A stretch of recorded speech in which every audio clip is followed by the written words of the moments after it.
Today, we are breaking down the psychology of people who are too kind, and why the people who seem the nicest on the outside are often suffering the most in private. You know exactly who they are. The person who always says yes.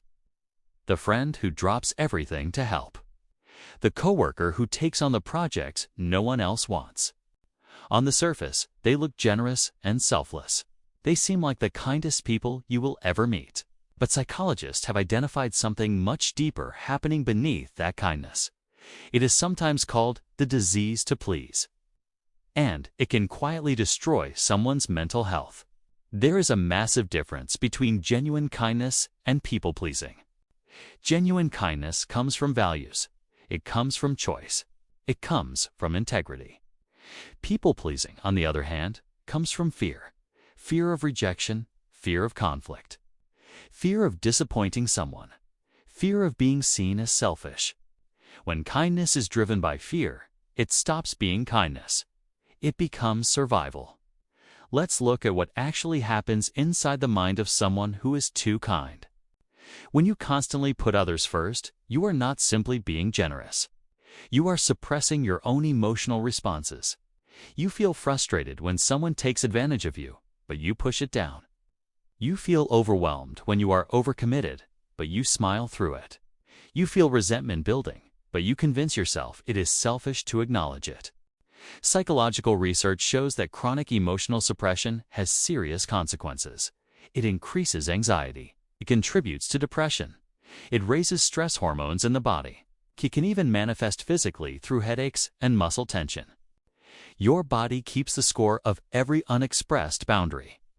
Over time, the overly kind person begins to feel drained. They feel like a machine completing tasks for others. They start losing passion for things they once enjoyed. They may even question the point of being kind at all. This is emotional depletion. And it is more common than people realize. There is also something more subtle happening. When you are always accommodating others, you stop checking in with yourself. You become highly skilled at reading everyone else's needs, but you lose clarity about your own. Psychologists call this identity erosion. Your sense of self becomes wrapped up in being the nice one. Without that role, you feel uncertain about who you are. Your identity becomes performance-based, and performance is exhausting. There is also a painful paradox involved. People-pleasers often believe their constant kindness will create harmony. They assume that by avoiding conflict, they will be appreciated, but the opposite often happens. When you never set boundaries, people adjust to your availability. They assume you can always handle more. They stop noticing how much you are carrying. Your kindness becomes expected instead of appreciated. When you finally hit your limit, it shocks everyone.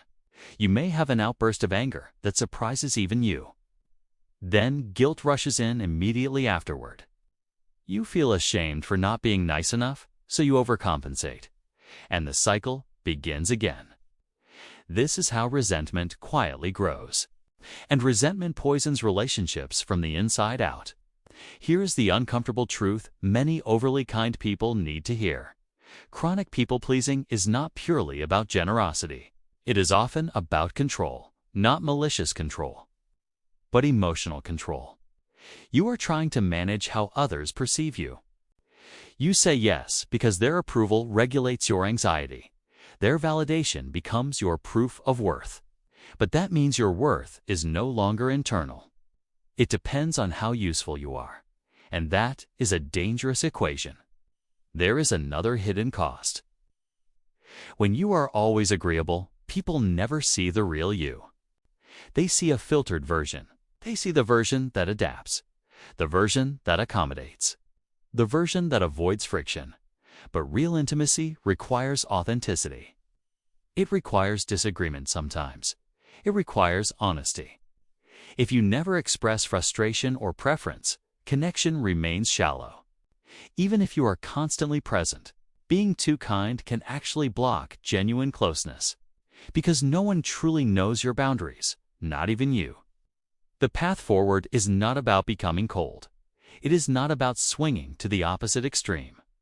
It is about redefining kindness.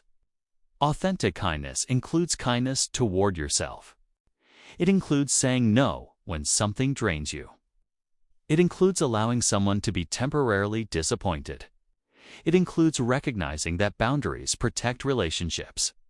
Healthy people can say yes from choice, not from compulsion. They help because they want to, not because they fear the consequences of refusing. The most psychologically balanced individuals are not the ones who never upset anyone. They are the ones who can tolerate discomfort without abandoning themselves. If you recognize yourself in this pattern, it does not mean you are broken. It means you learned that approval equals safety. That belief may have protected you once, but it may not be serving you anymore. You are allowed to be kind and firm. You are allowed to care and still say no. You are allowed to value yourself as much as you value others. True kindness is sustainable. People-pleasing is not. If this resonated with you, subscribe for more psychology that explains the patterns behind everyday behavior. And comment below if you have ever struggled with being too kind and what boundaries you are learning to set.